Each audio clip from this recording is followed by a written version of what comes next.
আসসালামু আলাইকুম, welcome to Parvin রান্নাঘর। আজকে আমি আপনাদের তৈরি করে দেখাবো নান পুরি। আর এই নান পুরিগুলো তৈরি করার জন্য কোনো রকম ইস্ট না ব্যবহার করে খুব সহজভাবেই প্রত্যেকটা স্টেপ ফলো করলে পারফেক্টভাবে নান পুরিগুলো তৈরি করে নেওয়া যাবে। তো চলুন কিভাবে তৈরি করে নিয়েছি দেখে নেওয়া যাক। নান পুরি তৈরি করে নেওয়ার জন্য প্রথমে আমি ময়দার ডো রেডি করে নিব।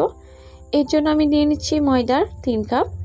আর এই ময়দাটা আপনারা কমিয়ে বাড়িয়ে নিতে পারবেন। আর এই 3 কাপ ময়দা আমি প্রায় 750 গ্রাম ব্যবহার করছি। এখন আমি 3 চামচ মতো সাদা তেল ব্যবহার করে নিব। 3 কাপ ময়দা ব্যবহার করেছি, সেই পরিমাণে 3 চামচ তেল ব্যবহার করে নিলাম।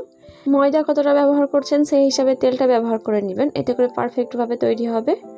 স্বাদ অনুযায়ী লবণ দিয়ে নিচ্ছি আর দিয়ে দিব চিনি 2 চামচ। আর এই নান পুরি তৈরি করার জন্য অবশ্যই চিনিটা ব্যবহার করবেন, এতে খেতেও ভালো হয় আর নান পুরির ভিতরটা জালি ভাব হয়। একই সঙ্গে দিয়ে দিলাম 1 চামচ বেকিং পাউডার আর 1/4 টিস্পুন দিয়ে দিলাম বেকিং সোডা। এখন ময়দার সঙ্গে খুব ভালোভাবে এটাকে মিক্স করে নিব। এখন সব কিছু মেশানো হয়ে গেছে। এই সময় আমি দিয়ে দিব 1 কাপ টক দই। আর এখানে 1 কাপ টক দই ওজনে প্রায় 500 গ্রাম মতো আছে। সব কিছু এখন খুব ভালোভাবে মিক্স করে নিব। এখানে পানি ব্যবহার না করে আগে খুব ভালোভাবে ডোটাকে রেডি করে নিতে হবে। আর এই টক দইটা ব্যবহার করার সময় খেয়াল রাখতে হবে অনেক বেশি ঠান্ডা ব্যবহার করা যাবে না। এর জন্য টক দইটা আগে থেকে ফ্রিজ থেকে বের করে রাখতে হবে। এরপর একটু নর্মাল হয়ে আসলেই ময়দার সঙ্গে ব্যবহার করে নেওয়া যাবে। ময়দাটা প্রায় আমার 80% মতো দই কিন্তু মেখে নেওয়া হয়েছে, বাকিটা মেখে নিব গরম পানি দিয়ে। আর এখানে আমি গরম পানি ব্যবহার করছি।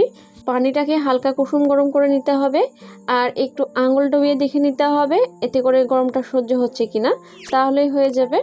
তবে এখানে অনেক বেশি গরম পানি ব্যবহার করা যাবে না, সেক্ষেত্রে নান পুরিগুলো ফুলতে চাইবে না। তো আমার নান পুরি তৈরি করার জন্য ডোটা রেডি করে নেওয়া হয়ে গেছে। ময়দার ডোটাকে প্রায় আমি 10 মিনিট মতো খুব ভালোভাবে মেখে নিয়েছি। এখন 1 চামচ তেল দিয়ে ময়দাটাকে মেখে রেখে রেস্টে রেখে দিব প্রায় 2 থেকে 3 ঘন্টার মতো। এখন আমি ক্লিন র্যাপ দিয়ে খুব ভালো করে ঢেকে রাখবো। আর এটাকে একটু গরম জায়গায় রেখে দেওয়ার চেষ্টা করবেন, এতে করে খুব ভালোভাবে তৈরি হবে নান পুরিটা। প্রায় আমি 3 ঘন্টা পর ফিরে আসলাম। এখন কিন্তু ময়দার ডোটা অনেকটাই কিন্তু আগে থেকে ফুলে উঠেছে। এর জন্য আমি আবারও একটু ময়দাটাকে হাত দিয়ে ভালো করে বাতাসটাকে বের করে দিব। এরপর খুব ভালোভাবে ডোটাকে রেডি করে নিব। নান পুরি তৈরি করার জন্য এইভাবে প্রত্যেকটা স্টেপ ফলো করলে আপনাদেরও কিন্তু পারফেক্টভাবে নান পুরিটা তৈরি হয়ে যাবে। এখন আমি ময়দা থেকে লেচি কেটে নিব। আর এই লেচিগুলো একটু মোটা সাইজের করে রাখছি। নান পুরির সাইজগুলো একটু বড়ই তৈরি করব, এর জন্য লেচিটা একটু মোটা করে কেটেছি। আপনারা চাইলে কিন্তু ছোট সাইজ করে নিতে পারবেন, এই জন্য লেচিটা একটু ছোট সাইজের কেটে নেবেন। নান পুরিটা বেলে নেওয়ার জন্য আমি এখানে 1 চামচ মতো তেল দিয়ে নিলাম। এখন বেলে নিব। আর এই নান পুরি তৈরি করার জন্য অবশ্যই তেলটাই ব্যবহার করবেন, ময়দা ব্যবহার করতে যাবেন না। খুব সহজেই নান পুরির জন্য একটা বেলে নেওয়া হয়ে গেল।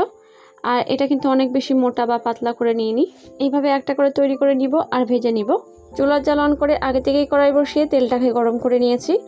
এখন 1 টুকরো ময়দা দিয়ে আমি দেখে নিলাম তেলটা গরম হয়েছে কিনা। এখানে আমি হাই হিটে তেলটাকে গরম করে নিয়েছি। আর এই নান পুরি তৈরি করার জন্য অবশ্যই তেলটাকে গরম থাকতে হবে। তেলটা যদি ভালোভাবে গরম না হয়ে থাকে সেক্ষেত্রে কিন্তু নান পুরিগুলো একদমই ফুলবে না। আর এই নান পুরিগুলো কতটা ফুলে একদম বেলুনের মতো হয়ে যাচ্ছে দেখলেই বুঝতে পারবেন। আর এই নান পুরিগুলো ভেজে নিতে একদমই সময় লাগে না, গরম তেল থাকলে কিন্তু খুব চটজলদি এগুলো ভেজে নেওয়া যায়। তো এইভাবে নান পুরিগুলো ভেজে নিয়ে আমি দেখিয়ে দিচ্ছি। আর প্রত্যেকটা নান পুরি কতটা সুন্দরভাবে ফুলে উঠছে সেটা লক্ষ্য করলেই বুঝতে পারবেন।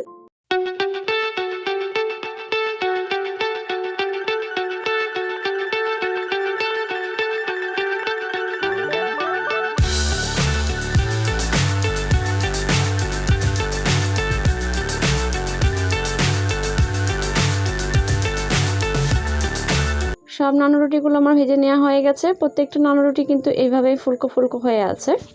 আর এই নান রুটিগুলো অনেক বেশি সফট হয়ে থাকে। ভেতরটা কেমন হয়েছে সেটাও আমি ছিঁড়ে দেখিয়ে দিচ্ছি। ভেতরটা দেখলেই বুঝতে পারবেন কতটা জালি ভাব তৈরি হয়েছে। আর এই নান রুটিগুলো চিকেন, আলুর তরকারি বা ঘুগনির সঙ্গে খেতে কিন্তু অনেক বেশি ভালো লাগে। আজকে নান রুটির রেসিপিটি আপনাদের কেমন লেগেছে অবশ্যই জানাবেন। আর রেসিপিগুলো যদি ভালো লেগে থাকে অবশ্যই চ্যানেলটিকে সাবস্ক্রাইব করে পাশে থাকা বেল আইকনটি প্রেস করে নিতে ভুলবেন না পরবর্তী রেসিপি সবার আগে পাওয়ার জন্য। প্রথম থেকে শেষ পর্যন্ত দেখার জন্য অসংখ্য ধন্যবাদ। তাহলে আজকের মতো বিদায় নিচ্ছি। সবাই সুস্থ থাকবেন, ভালো থাকবেন। আল্লাহ হাফিজ।